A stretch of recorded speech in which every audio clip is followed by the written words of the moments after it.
माला की 2 बेटियां थी। समय रहते उसने अपनी दोनों बेटियों की शादी कर दी थी और अब वो अपने घर में बिल्कुल अकेली रह गई थी। एक दिन वो अकेली घर पर बैठी खाना खा रही होती है।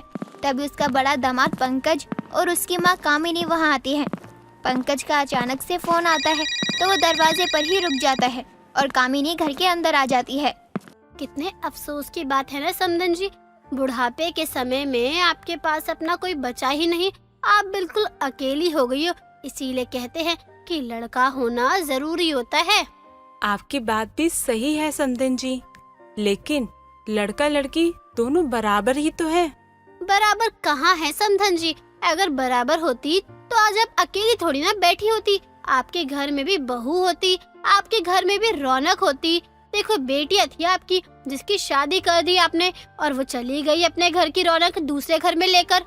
ये आज नहीं तो कल होना ही था, क्योंकि बेटियां तो पराया धन होती है ना। मुझे अपनी बेटियों को जाने का कोई दुख नहीं है, क्योंकि खुशी है कि वो अच्छे घर गई हैं। वो तो ठीक है समधन जी, लेकिन मान लीजिए लड़के के बिना कोई रौनक नहीं है। आपकी और मेरी इस टॉपिक पे बहस तो चलती रहेंगी। आप बैठिए, मैं आपके लिए पानी लेकर आती हूँ। जी बिल्कुल समधन जी, वैसे मैं आपसे बहस नहीं कर रही हूँ बल्कि आपको समझा रही हूँ। खैर जाने दीजिए, आप पहले खाना तो खा लीजिए। मुझे कोई भूख नहीं है, मैं बाद में खा लूंगी। कामिनी की बातों को अनसुना करके माला रसोई में जाती है। तब तक पंकज भी वहाँ आ जाता है और कामिनी के हाथों से पानी का ट्रे लेकर टेबल पर रख देता है और बोलता है, मम्मी जी, हम कोई मेहमान है क्या जो आप इतना कुछ कर रही हो? इन सब की क्या जरूरत है? अरे हम तो अपने घर आए हैं, हमें प्यास लगेगी, फिर इससे पानी निकाल के पी लेंगे। आप ये सब क्यों कर रही हो? बेटा तो क्यों भूल जाता है कि तेरा ससुराल बिना बहू का ससुराल है, तो ये सब काम तो तेरी सास को ही करना पड़ेगा ना। माँ, मम्मी जी की अगर बहू नहीं है तो यहाँ आकर मम्मी जी से काम करवाएं। बेटा हम कोई काम थोड़ी ना करवा रहे हैं, घर में कोई आता है तो उसे चाय पानी देना एक तहजीब कहलाती है जो कि सबके अंदर होती है। वही चीज तुम्हारी सास भी कर रही है, इसमें गलत क्या है? बैठो और पानी पियो, दिमाग ठंडा हो जाएगा तुम्हारा। माँ, आज के समय में आप कैसी बातें कर रही हो? माँ, मेरे लिए ना मेरी सास और माँ में कोई अंतर नहीं है। जिस तरह आपकी बहू आपको माँ मानती है उस तरह मैं भी इनको माँ मानता हूँ। वो भी तो आपको कोई काम नहीं करने देती और आप चाहती है मैं यहाँ आऊँ और इनसे काम करवाऊँ, ये जानते हुए कि इनकी मदद करने वाला यहाँ कोई नहीं है। मम्मी जी आप बैठिए, मैं सबके लिए चाय बना के लाता हूँ। बेटा मैं चाय चढ़ाकर पानी लेके आई थी, चाय बन गई होगी, बस मैं लेके आती हूँ, तुम बैठो। नहीं मम्मी जी, मैंने कहा ना आप बैठिए, मैं लेकर आता हूँ। पंकज इतना कहकर रसोई में जाता है और अपनी माँ और सासू माँ के लिए चाय लेकर आता है। ये चीज पंकज की माँ को बिल्कुल भी अच्छी नहीं लगती। वहाँ से वो चली जाती है। उसके बाद माला पंकज से बोलती है, बेटा तुम्हें ऐसा काम नहीं करना चाहिए, वो तुम्हारी माँ है। अगर अपने ससुराल में तुम्हें काम करते देखेंगी तो उनको बुरा तो लगेगा ना। बुरा लगेगा? क्यों लगेगा? जब मेरी पत्नी मेरी माँ का काम कर सकती है तो मैं अपनी सास का काम नहीं कर सकता? आप भी तो मेरी माँ हो ना, और एक बेटा अपनी माँ का काम कर रहा है तो क्या ही दिक्कत है? मैंने आपकी बेटी से शादी की है तो मेरा फर्ज बनता है कि मैं आपका ध्यान रखूं, वो भी माँ की तरह। तो मैं वही कर रहा हूँ, ये तो मेरा फर्ज है, मैं अपना फर्ज निभा रहा हूँ, तो इसमें क्या ही दिक्कत है? तुम अपनी जगह सही हो बेटा, लेकिन तुम्हारी माँ मेरे घर पे आई है तो उनका आदर करना मेरा फर्ज है। तुम जाओ और अपनी माँ को मना लो बेटा। ठीक है मम्मी जी, आप कह रही है ना तो मैं जा रहा हूँ। बाकी आपको ना जब भी मेरी जरूरत पड़े मुझे याद कर लेना आप। बिल्कुल बेटा, अगर तुम्हें नहीं करूँगी तो किसे करूँगी, तुम जाओ। माला के कहने पर पंकज अपने घर चला जाता है जहाँ उसकी माँ गुस्से से आग बबूला होकर बैठी होती है। उसके पहुँचते ही वो उसको बहुत सुनाती है, लेकिन अपनी सास के समझाने के कारण पंकज अपनी माँ को कोई जवाब नहीं देता है। दिन बीतते हैं, तभी एक दिन माला अपनी बड़ी बेटी अंजलि को फोन करती है और बोलती है, अंजलि बेटी कैसी हो तुम? तुम्हारे ससुराल में सब ठीक है ना? हाँ मम्मी, मेरे घर में ना सब ठीक है, मैं बहुत खुश हूँ। यहाँ इतने सारे नौकर हैं कि मुझे काम करने की जरूरत ही नहीं पड़ती है, पूरे दिन बस आराम करती हूँ। बेटा अगर तेरे ससुराल में कोई दिक्कत ना हो तो अपनी सास से पूछ कर 2-4 दिन के लिए मेरे घर आ जाएगी, क्योंकि मुझे अकेला सा लग रहा है और मेरी ना तबीयत भी ठीक नहीं है और मुझसे काम भी नहीं हो पा रहा। माँ, आप मुझे वहाँ काम करने के लिए बुला रही हैं? मैं अपने ससुराल में महारानियों की तरह रहती हूँ, वहाँ आके मुझे काम नहीं करना है। बेटा, मैं तेरी माँ हूँ और मेरी तबीयत ठीक नहीं है। क्या तुम मेरे घर 2-4 दिन के लिए आ नहीं सकती? माँ, आपने एक काम करिए, आप एक नौकरानी रख लीजिए, उसके जो भी पैसे होंगे वो मैं दे दूंगी, लेकिन मैं अपना ससुराल छोड़ के आपके पास रहने नहीं आऊंगी। इससे आपकी भी प्रॉब्लम सॉल्व हो जाएगी और मेरी भी। बेटा, तुझे अपनी माँ की बिल्कुल याद नहीं आती? तू खुद याद कर, कितना टाइम हो गया है, लेकिन तू मायके ही नहीं आई है। माँ, मैं मायके आकर करूँगी क्या? शादी के बाद तो ससुराल ही लड़की का घर होता है और मुझे अब आपके यहाँ रहने की आदत नहीं है, तो मैं वहाँ नहीं आ सकती हूँ। ठीक है बेटी, कोई बात नहीं, तुम मत आ, खुश रह अपने ससुराल में। अंजलि की बातें सुनकर माला को बहुत बुरा लगता है और वो फोन रख देती है। अपनी माँ के बहुत कहने पर भी अंजलि उससे मिलने नहीं आती है। एक दिन वो अपनी सास को अपनी माँ की कई सारी बातें बता रही होती है, जिसे सुनकर उसकी सास कामिनी बोलती है।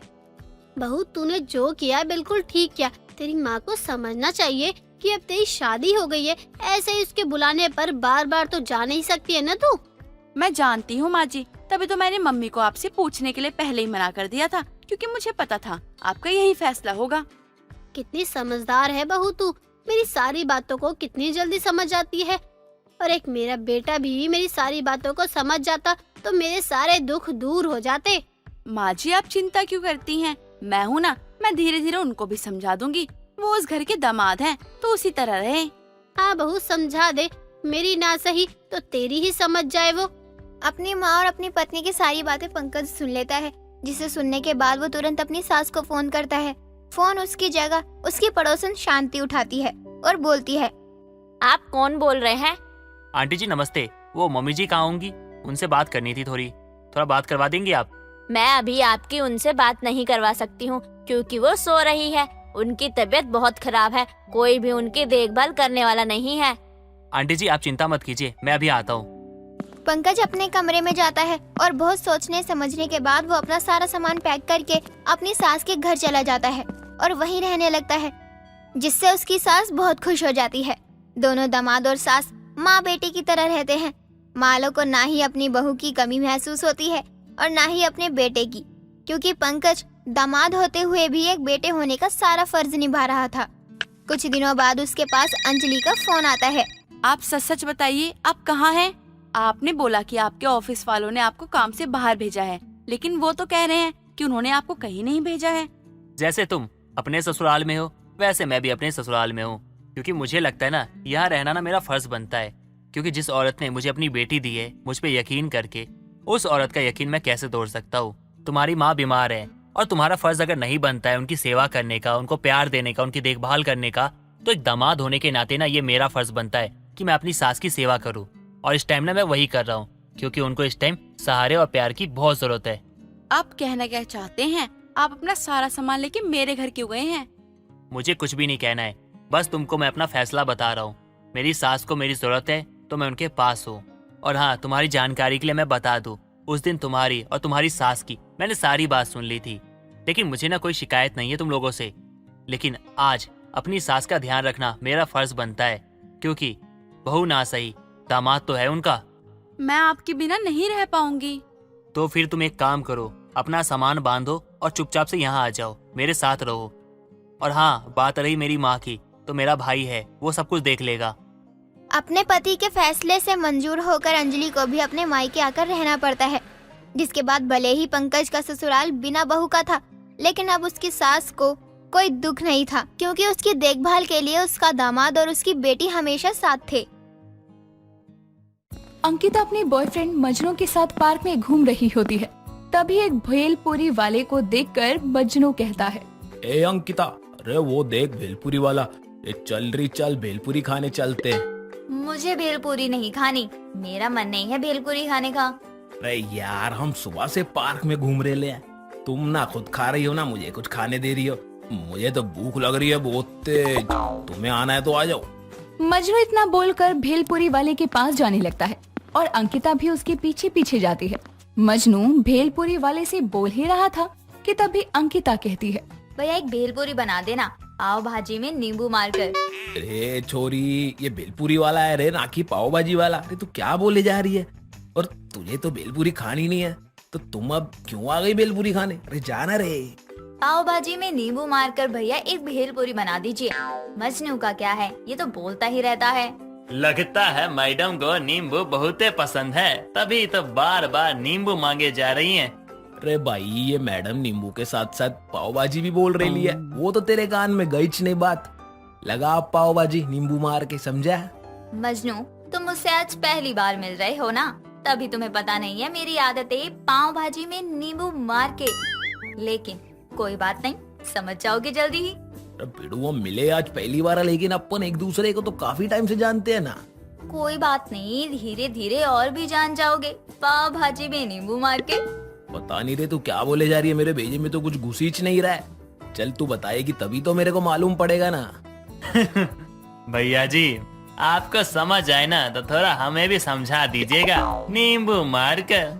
अरे भाई, तुम दोनों क्या पिछले जन्म के बिछड़े हुए भाई बहन हो क्या? अरे जो एक ही जैसी बातें कर रहे हो, एक ही हरकतें कर रहे हो। अरे तू पाव भाजी लगाना रे।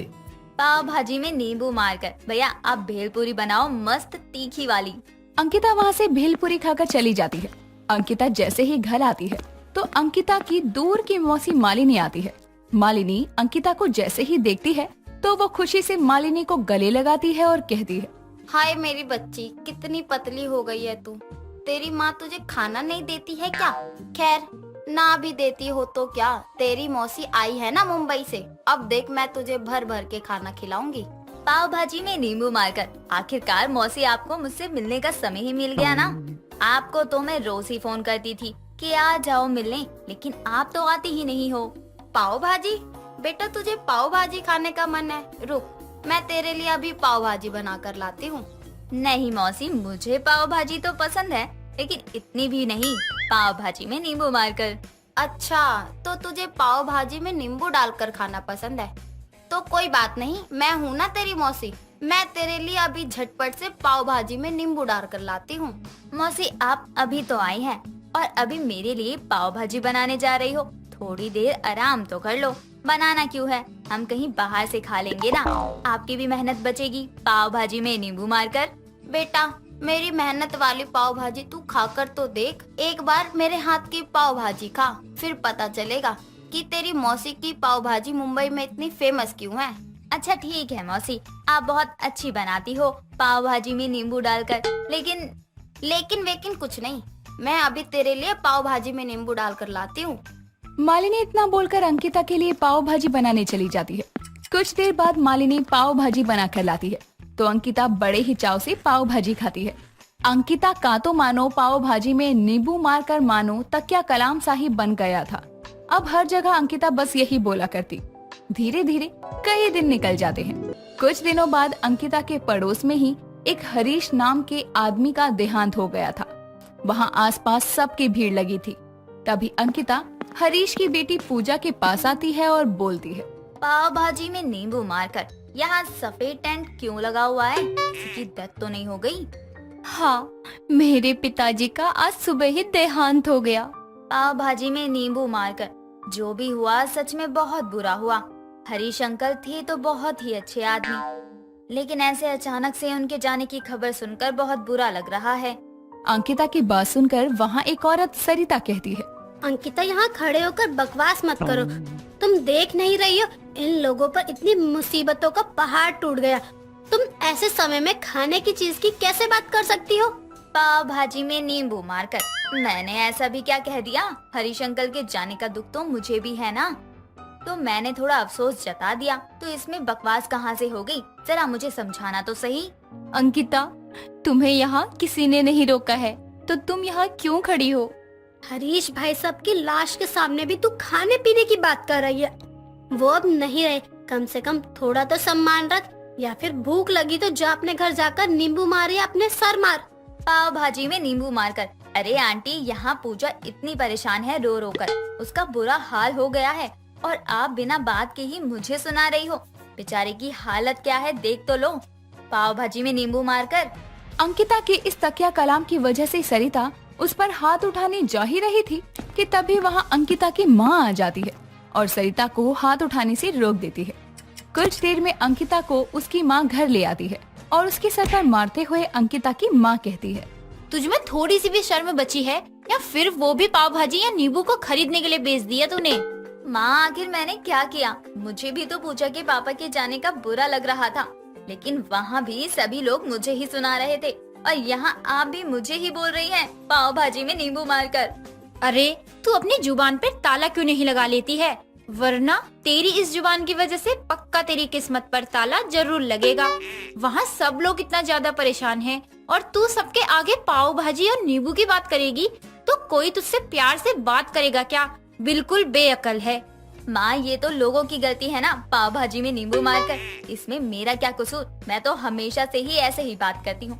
अब लोगों ने मुझे गलत समझा तो गलत कौन हुए, मैं या वो? मैं तुझे तेरे भले के लिए समझा रही हूँ, अभी समझ जा, वरना कल पिट पिटा के घर आई ना तो यहाँ से पट्टी नहीं लगेगी बल्कि तेरी तो डबल कुटाई होगी, समझी तू? अंकिता की माँ उसे समझाती तो है, लेकिन ये बात अंकिता को जरा समझ नहीं आती और वो वहाँ से मुंह बनाकर अपने कमरे में चली जाती है। कुछ दिनों के बाद नवरात्रि थी तो अंकिता की सहेली प्रीति का फास्ट होता है। वो दोनों कॉलेज जा रहे थे। तभी अंकिता प्रीति से कहती है, पाव भाजी में नींबू मारकर, हाय कितनी धूप है आज। देख बहन, मेरे 9 दिन के फास्ट चल रहे हैं तो अभी तू अपना तकिया कलाम पर ताला लगा ले, वरना मैं अभी तो कुछ नहीं करूँगी। लेकिन हाँ, इतना याद रखियो कि मैं तुझे सबक जरूर सिखाऊंगी। चल पागल, पाव भाजी में नींबू मारकर। प्रीति कई बार अंकिता को समझाती है, लेकिन अंकिता नहीं समझती। एक दिन दोनों कॉलेज से घर जा रहे थे। तभी अंकिता का पैर नाले में चला जाता है और वो नाले में गिर चुकी थी। अंकिता को नाले से बाहर निकालने के लिए प्रीति की मदद चाहिए होती है और वो बोलती है, प्रीति मेरी मदद कर, पाव भाजी में नींबू मारकर मेरा पैर शायद फंस गया है, बाहर निकाल मुझे। एक काम कर, पहले तू नींबू और पाव भाजी मार ले। क्या बकवास कर रही है? जल्दी से मुझे निकालना बाहर। मैं नहीं निकाल रही, तू अपनी आदत को तो सुधारती नहीं है तो पड़े रहे इस नाले में एक दिन। यहाँ पर लोगों के पेट से पाव भाजी और नींबू दोनों ही फ्रेश होकर आ रहे होंगे। यार तो जो बोलेगी मैं करूँगी, लेकिन पहले तू मुझे निकाल तो सही। अंकिता प्रीति की बात मानने को तैयार हो जाती है और पाव भाजी में नींबू मारकर बोलना ही छोड़ देती है। अंजू बहुत ही शरारती लड़की थी। वो हमेशा किसी न किसी को परेशान करती रहती। उसकी शरारत करने की आदत से मालिनी बहुत परेशान हो गई थी और एक दिन परेशान होकर मालिनी गुस्से में अंजू को कहती है, क्यों रे, तेरी ये शरारत करने की आदत जाएगी कि नहीं, या तू पड़े पड़े मुझे ही परेशान करती रहेगी? माँ मैं कहाँ कोई शरारत करती हूँ, और वैसे भी आपको अब तो परेशान भी नहीं करती। तू मुझे परेशान नहीं करती, लेकिन जो बाहर के लोगों को परेशान करती है उसका क्या? वो लोग मुझे आकर ही तो बोलते हैं ना। तो अब क्या मैं बाहर जाना भी छोड़ दूँ? तू कुछ मत कर, अब मैं ही करती हूँ। जो भी करना है मुझे ही करना होगा।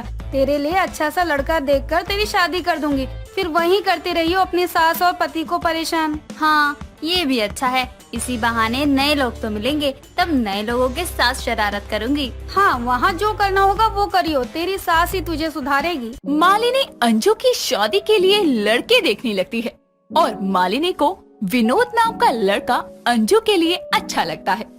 मालिनी विनोद की माँ चांदनी से दोनों के रिश्ते की बात करके रिश्ते को पक्का कर देती है और कुछ दिनों बाद विनोद और अंजू की शादी हो जाती है।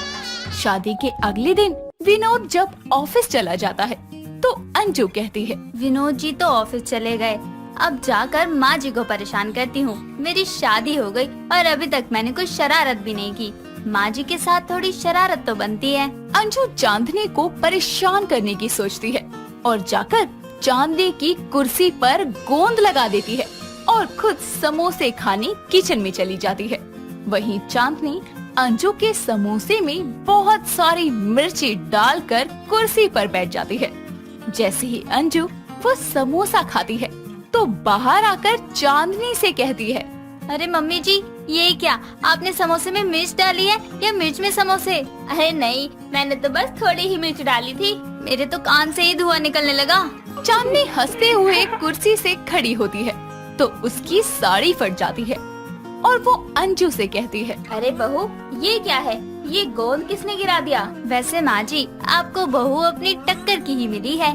क्या मतलब है? मतलब ये है, आपने मेरे समोसे में मिर्च डालकर मुझे परेशान किया और मैंने आपकी कुर्सी पर गोंद गिराकर आपको तंग किया। क्यों, हुई ना मैं आपकी टक्कर की? मुझे तो लगा तू बहुत सीधी होगी, लेकिन तू तो मेरी तरह ही निकल गई। तो मैं अब किसके साथ मजे लूंगी? जब हम दोनों एक ही जैसी हैं, तो बकरा क्यों ना विनोद जी को बनाएं? हाँ बिल्कुल, बहुत ही मजा आएगा। चांदनी और अंजू दोनों की आपस में बहुत बनने लगती है। दोनों सहेलियों की तरह रहने लगी थी। एक दिन दोनों सास बहू बातें कर रहे होते हैं। बहू, बहुत आलस आ रहा है, चल कुछ ना खुराफाती करते हैं। मेरे पास तो एक आइडिया भी है। आइडिया है तो बताना जल्दी से। हम दोनों मिलकर विनोद जी की शर्ट को प्रेस करते हुए पीछे से जला देंगे, बड़ा मजा आएगा। आइडिया तो बहुत अच्छा है, लेकिन विनोद को पता चल गया तो? विनोद जी को बताने कौन जा रहा है? अगर विनोद जी आपसे पूछे तो बोल देना मैंने नहीं किया, और मुझसे पूछेंगे तो मैं भी यही बोल दूंगी। अब ठीक है ना? या अब भी डर लग रहा है? अब आइडिया मिल ही गया है तो चलो शुरू करते हैं। चांदनी और अंजू मिलकर विनोद की शर्ट को जला देते हैं और विनोद को पता तक नहीं चलने देते। विनोद वो शर्ट पहनकर ऑफिस चला जाता है और जब ऑफिस में सब उसे देखकर हंसते हैं तो उसे पता चलता है और वो गुस्से में घर वापस आता है। जिसके बाद वो चांदनी और अंजू को जोर से आवाज लगाकर बुलाकर कहता है, ये किसकी हरकत है? अरे क्यों इतना चिल्ला रहा है? ऐसा क्या हो गया? ऐसा क्या हो गया? यहाँ मेरी शर्ट जला दी और वहाँ ऑफिस में सब मुझ पे हंस रहे थे और आप बोल रही हो ऐसा क्या हो गया? हाँ तो जली हुई शर्ट पहन कर ही क्यों गए? और जब शर्ट प्रेस नहीं करने आती तो क्यों की?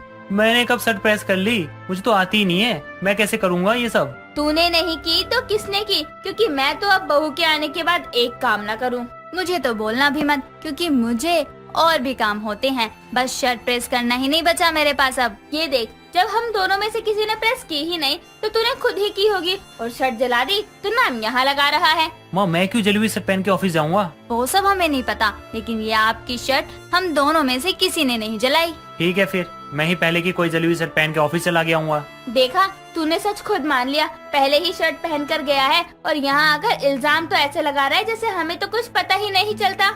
हाँ माँ जी, चलो, अब इनका तो अलग ही ड्रामा लगा है। अंजू और चांदनी वहाँ से चले जाते हैं और विनोद के साथ कभी शर्ट जली हुई तो कभी खाने में मिर्ची डालने वाली शरारतें करते।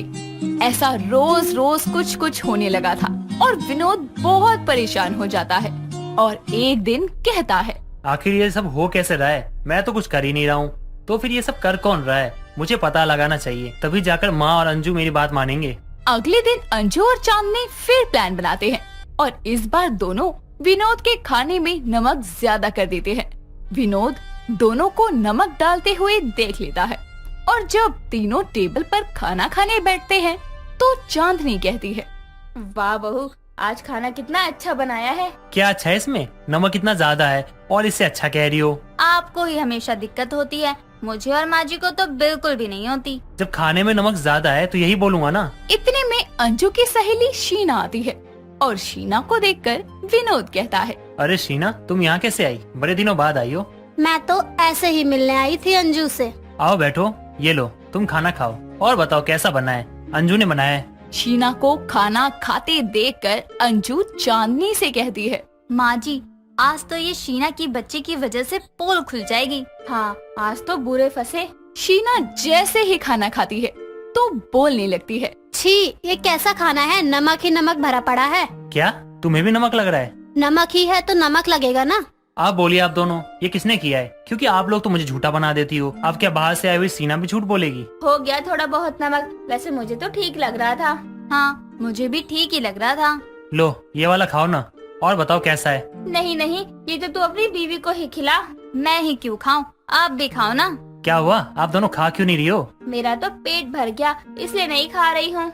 अब तो झूठ बोलना बंद कीजिए। मैंने आप दोनों को अपने खाने में नमक मिलाते हुए देख लिया था। अब आप ये बताओ कि आप दोनों मेरे साथ ऐसा क्यों करते थे? बेटा, हम दोनों तो बस मस्ती करते थे और कुछ नहीं। हाँ, हम दोनों बस थोड़ी बहुत मस्ती कर रहे थे। आप दोनों की मस्ती के चक्कर में विनोद कितना परेशान हुआ है, आपको कुछ पता भी है? तुम्हें ये सब कैसे पता? मुझे आज ही विनोद ने कॉल पर सब बताया था। आप दोनों को शर्म नहीं है मेरे साथ ऐसा करते हुए और रोज रोज एक नया झूठ बोलते हुए? बेटा मुझे माफ कर दो, मैं तुम्हें ठेस नहीं पहुंचाना चाहती थी, बस मस्ती में मस्ती कर गए। माँ जी बिल्कुल सही बोल रही हैं, हमें माफ कर दीजिए। आप दोनों को माफ तो मैं कर दूंगा, लेकिन एक ही शर्त पे करूंगा। कैसी शर्त? यही कि अब से आप दोनों की जो मिली भगत पूरे दिन मटर गश्ती चलती रहती है ना, वो बिल्कुल बंद हो जाना चाहिए। हाँ बिल्कुल, जैसा आप कहेंगे वैसा ही करेंगे हम दोनों। दोनों को अपनी गलती का एहसास होता है और दोनों विनोद से माफी मांगती है और दोनों सास बहू अपनी मटर गश्ती ना करने के लिए भी मान जाती हैं और खुशी खुशी आराम से रहने लगती हैं। कोमल की कुछ समय पहले ही शादी हुई थी। उसके ससुराल में सिर्फ उसका पति और उसकी ननद थी, क्योंकि उसके सास ससुर भी काफी समय पहले ही मर गए थे। इसीलिए उसके भाई ने ही अपनी बहन को बहुत प्यार से पाला पोसा था। अब उसकी जिम्मेदारी कोमल पर आ गई थी। एक दिन कोमल अपनी ननद जस्सी से कहती है, अब तुम पूरी 21 साल की हो गई हो और इस उम्र में तो मेरी शादी भी हो गई थी। तुम बताओ कब कर रही हो शादी? अरे भाभी, अभी मेरी उम्र ही कहाँ है शादी की। आप भी ना, जब करनी होगी तो कर लेंगे। अरे ऐसे कैसे, मैं तुम्हारी भाभी हूँ, पूरा हक है मुझे तुम्हारी शादी के बारे में सोचने का। अगर आज माँ जी और ससुर जी जिंदा होते तो शायद वो भी इस बारे में तुमसे बात करते। अरे भाभी, अभी आप ये सब बातें करके मेरा दिमाग खराब मत करो। मैं जा रही हूँ कॉलेज। जरूर इसका कहीं ना कहीं चक्कर चल रहा है, तभी ये बार बार शादी की बातों को इग्नोर करती है। पता लगाना ही पड़ेगा, वरना ये हाथ से निकल जाएगी तो लोग सोचेंगे कि भाभी से एक ननद नहीं संभाली जाती। यहाँ कोमल अपनी ननद की शादी के बारे में सोच रही थी। वहीं दूसरी ओर जस्सी अपने कॉलेज का बहाना करके अपने बॉयफ्रेंड रोहन के साथ पार्क में घूमने के लिए जाती है, जहाँ जस्सी रोहन से कहती है, रोहन, तुम्हें पता है आज सुबह सुबह भाभी ने मुझे रोक कर कह रही थी कि 21 की हो गई हो, शादी नहीं करनी क्या? बड़ी मुश्किल से मैंने उनसे पीछा छुड़ा कर आई हूँ, वरना कुछ दिनों में वो मेरी शादी करवा ही देती। ये तो तुमने अच्छा किया। वैसे भी अब तुम्हारी उम्र कहाँ है शादी की, जो अब से शादी के चक्करों में पड़ोगी। आराम से करना शादी। तुम कहना क्या चाहते हो? तुम मुझसे शादी नहीं करोगे? मैंने अभी तक इस बारे में कुछ सोचा नहीं है, क्योंकि अभी मैं अपनी लाइफ एंजॉय करना चाहता हूँ। क्या कहा? कुछ सोचा नहीं? इसका क्या मतलब है? मुझे तो लगा था कि कुछ समय बाद हम दोनों शादी कर लेंगे, लेकिन तुम तो कुछ और ही कह रहे हो। अरे यार जस्सी, तुम पागल मत बनो। मुझे अभी शादी नहीं करनी है। अभी मैं कुछ नहीं कर सकता। अरे तुमसे शादी कर भी लूंगा तो कहाँ रखूंगा तुम्हें, क्या खिलाऊंगा? ये सब बस एक बहाना है। सच तो ये है कि तुम मुझसे प्यार करते ही नहीं हो, है ना? यार जस्सी, ऐसा कुछ भी नहीं है, पर सच में जब मैं अपने पैरों पर खड़ा हो जाऊंगा तो मैं तुमसे खुद शादी के लिए कहूंगा, पर अभी नहीं। और कैसे खुद के पैरों पे खड़े होगे तुम? अभी क्या मेरे पैरों पे खड़े हो? तुम्हें तो कुछ समझाना ही बेकार है। इतना कहकर अब रोहन वहाँ से गुस्सा होकर चला जाता है और जस्सी भी उससे नाराज अपने घर आ जाती है। यूं ही कुछ दिन और बीत जाते हैं। दोनों ने काफी समय से एक दूसरे से बात नहीं की थी। फिर खुद सामने से रोहन जस्सी को मैसेज करता है और माफी मांगता है। उस रात घर पर सिर्फ कोमल थी और कोमल जस्सी के कमरे में आकर कहती है, सुनो जस्सी, आज तुम्हारे भैया घर नहीं आएंगे तो आज रात तुम मेरे कमरे में ही सो जाना। ठीक है भाभी। अब जस्सी अपनी भाभी के कमरे में सोने के लिए चली जाती है, जिसके बाद रोहन से वो मैसेज पर बातें करती है और रात ज्यादा होने पर कोमल जस्सी से कहती है, अरे जस्सी, लाइट ऑफ कर दो, मुझे नींद नहीं आती जब लाइट ऑन होती है तो। ठीक है भाभी। और एक बात बताओ, तुम इतनी रात को किससे बातें कर रही हो ये मैसेज भेजकर? वो भाभी मेरी एक बहुत अच्छी दोस्त है, उसी से बात कर रही हूँ। ज्यादा देर तक किसी से बातें मत किया करो और सो जाओ अब। हाँ बस जा रही हूँ सोने, आप सो जाओ। जस्सी इतना कहकर फिर से रोहन से बात करने लगती है। रूम की लाइट तो ऑफ हो जाती है, पर जस्सी के फोन की लाइट और जस्सी के मैसेज पढ़ने और हंसने से कोमल परेशान हो जाती है और वो फिर जस्सी से कहती है, ननद जी, आप तो अपनी इस दोस्त को गुड नाइट कह दो और सो जाओ और मुझे भी सोने दो। हाँ भाभी, बस गुड नाइट ही कर रहे थे हम दोनों एक दूसरे को। अच्छा, गुड नाइट कहने में क्या पूरी रात लग जाती है? 2 शब्द ही तो लिखने हैं। अब जस्सी रोहन को बाय कहकर सो जाती है। यूं ही कुछ दिन और बीत जाते हैं। एक दिन जस्सी की भाभी कोमल रोहन और जस्सी को मिलते हुए और बात करते हुए देख लेती है और जब जस्सी घर वापस आती है तो वो उससे पूछते हुए कहती है, जस्सी, सच सच बताना, सुबह जिस लड़के के साथ तुम घूम रही थी वो तुम्हारा बॉयफ्रेंड था ना? हाँ भाभी, और आपको कैसे पता चला कि वो मेरा बीएफ है? भाभी प्लीज आप भैया को मत बताना, वरना वो मेरा घर से बाहर जाना ही बंद कर देंगे। मैं रोहन से सच में बहुत प्यार करती हूँ। ठीक है, उसके बारे में मैं नहीं बताऊंगी तुम्हारे भैया को, लेकिन तुम्हारा जो ये बॉयफ्रेंड है ना वो ठीक नहीं है। मैंने उसे कई बार किसी और लड़की के साथ भी घूमते देखा है। वो कहीं तुम्हें धोखा तो नहीं दे रहा है ना, या फिर उस लड़की को धोखा दे रहा है? नहीं भाभी, मेरा रोहन ऐसा नहीं है, वो मुझसे बहुत प्यार करता है। आपने जरूर किसी और को ही देखा होगा, वो मेरा रोहन नहीं होगा। ननद जी, मैंने खुद अपनी आंखों से देखा है उसे एक लड़की के साथ घूमते हुए। तुम्हें यकीन करना है तो करो, नहीं करना तो मत करो। मेरी ननद हो तो किसी के प्यार में पागल होने से बची रहो, यही चाहती हूँ मैं। कोमल की बात जस्सी के मन में बैठ जाती है और अब उसे लगता है कि सच में रोहन का किसी से अफेयर है। तभी वो रोहन को कॉल करती है और जैसे ही हेलो कहती है उसे किसी लड़की की आवाज आती है और जस्सी कहती है, कहाँ हो तुम रोहन? मुझे तुमसे मिलकर एक जरूरी बात करनी है। जस्सी, मैं अभी बाहर हूँ डॉक्टर के पास। वो क्या है ना, माँ जी की तबीयत थोड़ी ठीक नहीं है, तो मैं उन्हें दवा दिलाने आया था। अच्छा ठीक है, दिला दो दवाई अपनी माँ को। इतना कहकर अब जस्सी फोन कट कर देती है और सीधा उसी पार्क में जाती है जहाँ कोमल ने रोहन को उस लड़की के साथ देखा था। जब जस्सी वहाँ जाती है तो देखती है कि रोहन एक लड़की के साथ था और वो उसके सामने जाकर लड़की के पैरों में लेट जाती है और कहती है, नमस्ते आंटी जी, आपकी हालत तो काफी सही लग रही है, आप दिखने में भी बहुत सुंदर हो। अरे ये सब तुम क्या कर रही हो? पागल हो गई हो क्या? अरे माँ जी, आप गुस्सा क्यों होती हो? मैं आपके बेटे की होने वाली बीवी हूँ और अभी गर्लफ्रेंड हूँ। अरे कौन सा बेटा, कौन सी बहू? मैं अभी कुंवारी हूँ, पागल हो क्या तुम? रोहन, तुमने तो कहा था कि ये तुम्हारी मम्मी है जिसे दवा दिलाने तुम जा रहे थे, लेकिन ये क्या, ये तो मना कर रही है, मतलब कि तुम मुझे धोखा दे रहे थे। अरे जैसा तुम सोच रही हो जस्सी, वैसा कुछ भी नहीं है। रुको, मेरी बात ध्यान से सुनो। अब मुझे कुछ नहीं सुनना, अब तुम्हें मैं बताती हूँ प्यार में पागल कैसे होते हैं। अरे ओ अकल से पैदल, ये मेरी बहन है, एक बार में बात समझ नहीं आती क्या? अगर कहता बहन के साथ हूँ तो भी तुम यकीन नहीं करती, इसलिए कहा माँ के साथ हूँ। तभी वहाँ पर जस्सी की भाभी कोमल आ जाती है और कहती है, क्या हुआ यहाँ पर? ये सब क्या हो रहा है? आप जस्सी की भाभी है ना, आप अपनी इस प्यार में पागल नंद को यहाँ से ले जाओ और कह दो इसे कि दोबारा मुझे शक्ल ना दिखाए यहाँ। अरे मुझ पर शक ही करना है तो भूल जाओ मुझे, और हाँ, आज से हमारा रिश्ता खत्म। इतना कहकर अब रोहन वहाँ से चला जाता है और रोहन की ये सब बातें सुनकर जस्सी रोने लगती है। उसे महसूस होता है कि उसने रोहन पर शक करने की गलती की। कुछ दिनों बाद कोई उसे बताता है कि रोहन शादी कर रहा है। ये बात सुनकर जस्सी उससे माफी मांगने के लिए एक बड़े से ट्रक में डीजे बजाती है और अपनी गलती की माफी मांगती है और उसके घर के बाहर बहुत हंगामा करती है। जब रोहन को ये सब पता चलता है तो वो उससे कहता है, अरे पागल, शादी मेरी नहीं मेरी बहन की है। तुम्हें क्या लगता है जो लड़की मेरे प्यार में इतनी ज्यादा पागल है मेरे लिए कुछ भी कर सकती है? अरे मैं उसे इतनी सी बात के लिए छोड़ दूंगा? कभी नहीं। रोहन की बात सुनकर जस्सी खुश हो जाती है और जस्सी की भाभी भी अपनी ननद का पागल वाला प्यार देखकर उसकी शादी रोहन से ही करवाती है। दिवाली का समय नजदीक था, लेकिन पूजा अपने रोज के कामों में व्यस्त थी।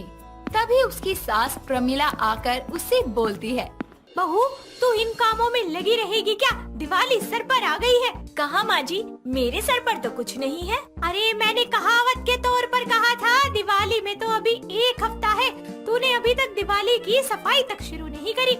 माँ जी, घर के और कामों से तो फुर्सत मिलती नहीं है, अब दिवाली की सफाई मेरे अकेले के बस की बात तो है नहीं। अरे तेरी जगह मैं होती ना तो अकेले ही एक्सप्रेस की तरह सारी सफाई कर देती, लेकिन तेरी हड्डियों में तो जंग लगा हुआ है। अम्मा जी, मेरे अंदर आपके जितनी ताकत तो है नहीं, इसलिए माफ करना, मैं ये सब कुछ अकेले नहीं कर सकती। अरे अब बस। प्रमिला की बात के बीच में वहाँ उसका बेटा केशव आता है, जो अपनी माँ और बीवी की बहस की वजह पूछता है और बोलता है, क्या हो गया? क्यों आप दोनों फिर से भारत पाकिस्तान की तरह आमने सामने आ गई? बेटा, तेरी इस बीवी को काम करने को बोलता ना तो 36 की जगह 40 बहाने बनाती है, और जो बहस करती है वो अलग। अरे हमने भी तो काम किया है ना अपने ससुराल में, हमने तो कभी नहीं करी ऐसी काम चोरी। केशव, माँ जी को बोल दो कि मैं काम चोरी नहीं कर रही, बस इतना कह रही हूँ कि दिवाली की सफाई मैं अकेले नहीं कर सकती, इसीलिए उनकी मदद चाहिए मुझे। अब केशव बेटा तू ही बता, भला ये मेरी उम्र है दिवाली की सफाइयाँ करने की? अरे बहू के होते हुए सास काम करे, ये अच्छा लगता है? हाँ तो आप भी घर में बहू लेकर आई है, नौकरानी नहीं। और वैसे भी ये सब कुछ पुरानी बात है, अब आपको बराबर का काम करवाना होगा। चुप हो जाओ आप दोनों। अरे दिवाली की सफाई की बात है ना, तो इसके लिए काम वाली रख लेंगे। इससे माँ ना आपको और ना पूजा तुमको कोई काम करने की जरूरत नहीं पड़ेगी। हाँ ये ठीक है। दोनों सास बहू की बहस का फैसला ये निकला कि अब दिवाली की सफाई के लिए नौकरानी रखी जाएगी। लेकिन अब परेशानी ये थी कि नौकरानी मिलेगी कैसे। इसके लिए पूजा ने अपने सभी दोस्तों को बोल दिया कि उनकी नजर में अगर कोई काम वाली हो तो वो उसे उसके घर भेज दे। अगले ही दिन एक डार्लिंग नाम की काम वाली, जी हाँ सही सुना आपने, जो पूजा के घर आकर बोलती है, हेलो मेम साहब, आपका नाम ही है क्या पूजा? हाँ मैं पूजा हूँ, तुम कौन? मैं डार्लिंग। किसकी डार्लिंग? अरे मेम साहब मैं सबकी डार्लिंग हूँ, मेरा तो नाम ही डार्लिंग है। वो आपकी सहेली है ना चुम्पा मैडम, उन्होंने मुझे भेजा है यहाँ पे काम के वास्ते। चुम्पा नहीं चंपा नाम है उसका। और तुम यहाँ दिवाली की सफाई के लिए आई हो ना, चलो बढ़िया है। ये बताओ कितने पैसे लोगी? 1 हफ्ते का ही काम है, उसके बाद हिसाब बता देना। डोंट वरी मेम साहब, देखो दिवाली पर काम ज्यादा होता है, फिर भी मैं आपको सारे काम का कम करके बताऊंगी। 1 हफ्ते में आप मुझे बस 8,000 दे देना। क्या 8,000? 8,000 सुनकर प्रमिला भी अपने कमरे से बाहर आकर बोलती है, 8,000 रुपए, वो भी 1 हफ्ते के? अरे इतने पैसे में तो मेरी अपनी बहू खुद काम वाली बन के काम कर ले। पागल है क्या? इतने पैसे नहीं देंगे हम उसे। वैसे सच बात तो ये है कि अगर इसे नहीं रखूंगी काम पर तो मेरी सासू माँ मुझसे ही सारे काम करवाएगी। अच्छा सुनो डार्लिंग, 8,000 कुछ ज्यादा नहीं है, तुम 7,000 ले लो। देखो ज्यादा बहस मत करो, काम शुरू करते हैं। ठीक है मेम साहब, आपके लिए कर रही हूँ इतने में, वरना बाकी घरों से तो मैंने 10,000 रुपए लिए हैं। अरे डार्लिंग की बच्ची, उनके घर पे दिवाली की सफाई करके आई थी या लाशों की, जो तुझे इतना पैसा दे दिया? ओ माँ जी, आपको क्या पता दिवाली पर कोने कोने की सफाई करना कितना मुश्किल होता है। सही कहा डार्लिंग, कुछ लोगों को ना बस बोलना आता है, बड़ा आसान लगता है उन्हें, लेकिन काम नहीं करवाना होता। हाँ हाँ मार लेता नहीं, लेकिन एक बात तो सच है, तूने खुद काम से बचने के लिए इस डार्लिंग को रख लिया। हाँ, मेरे पास भी आपसे बहस करने के लिए टाइम नहीं है। चलो डार्लिंग, मैं तुमको काम समझा दूं। पूजा डार्लिंग को सारा काम समझाकर खुद सोफे पर आराम से बैठ जाती है। तभी डार्लिंग एक टेबल को लेकर हॉल में आती है और बोलती है, मालकिन आज सारे घर के पंखे साफ कर देती हूँ, इनके ऊपर बहुत गंदगी होती है। हाँ हाँ ठीक है। डार्लिंग टेबल पर चढ़कर पंखे तक पहुँचने की कोशिश करती है, लेकिन उसका पैर फिसलता है और वो गिरने लगती है। तभी पूजा का पति अचानक से आकर उसको गिरने से बचा लेता है और अपनी गोद में उठाकर नीचे उतारता है। ये देखकर पूजा बोलती है, केशव क्या हो रहा है ये? अंधी हो क्या? दिख नहीं रहा क्या? वो गिरने वाली थी, उसको गिरने से बचाया है। और ये है कौन? कौन है क्या? आपने ही तो बोला था दिवाली की सफाई के लिए काम वाली रख लेना, तो वही है ये डार्लिंग। यार टाइम तो देखा करो, ये यहीं खड़ी है और तुम मुझे डार्लिंग बोल रही हो। मैं डार्लिंग उसको बोल रही हूँ क्योंकि उसका नाम है डार्लिंग। वाओ डार्लिंग, कितना यूनिक नाम है, आई लाइक इट। साहब अंग्रेजी में गाली वाली तो नहीं दे रहे ना? अरे नहीं नहीं, मैं कह रहा हूँ तुम्हारा नाम बहुत अच्छा है। मेरा जुगनू भी यही बोलता है मेरे को कि डार्लिंग तेरा नाम मुझे बहुत अच्छा लगता है। हो गई आप दोनों में नाम की चर्चा, तो श्रीमती डार्लिंग जी जरा काम पर लग जाइए। ठीक है मालकिन, काम तो मैं कर देगी, पर मेरा हाथ नहीं पहुंच रहा ना पंखे तक, तो बताओ क्या करूं? जितनी जुबान बढ़ाई है उतनी हाइट भी बढ़ा लेती, अच्छा होता। अरे अरे कोई नहीं, लाओ ये पंखा मैं साफ कर देता हूँ। केशव डार्लिंग की मदद करने के लिए खुद पंखा साफ कर देता है। ये देखकर पूजा गुस्से में बोलती है, पंखा साफ करके जरा मेरे कमरे में आना, मुझे तुमसे कुछ बात करनी है। बेचारा केशव अपनी बीवी की घूरती आंखों को देखकर डर जाता है और जल्दी से पंखा साफ करके अपने कमरे में जाता है, जहाँ पूजा हाथों में झाड़ू लेकर उससे बोलती है, आज तक मेरी मदद के लिए तो आपने कभी चम्मच साफ नहीं किया और एक काम वाले की मदद करने के लिए पूरा पंखा साफ कर दिया। अब तुम्हारी सफाई तो मैं करती हूँ। पूजा झाड़ू से केशव की फुर्सत से पिटाई करती है और बेचारा केशव पंखे की तरह वो भी चमक जाता है। थोड़ी देर में डार्लिंग उनके कमरे में साफ सफाई करने आती है और कांच की टेबल पर गुलदस्तों को देखकर बोलती है, मेम साहब, ये कांच की टेबल मुझसे साफ नहीं होगी, कुछ टूट वूट जाएगा तो। डार्लिंग, जब ढंग से काम नहीं करोगी तो टूटेगा ही ना। अब चुपचाप सफाई करो और ये काम चोरी करना बंद करो। मैं भी आती हूँ। पूजा के जाने के बाद डार्लिंग डर डर कर कांच की चीजों की सफाई करने लगती है। तभी टेबल पर रखे गुलदस्ते पर उसका हाथ लगता है और वो गिरने ही वाला होता है कि तभी बेड पर लेटा केशव उसको भी गिरने से बचा लेता है। ये देखकर डार्लिंग बोलती है, साहब, आप तो गिरने से बचाने में एक्सपर्ट हो, पर देखो ना, मैंने मालकिन को बोला था मेरे से ये साफ नहीं होगी, फिर भी जानबूझ के करवा रही थी। अभी कुछ टूट जाता तो मुझे ही बोलेगी। अरे तो ध्यान से करो ना, रुको मैं बताता हूँ कैसे करना है। केशव टेबल को साफ करके बताने लगता है।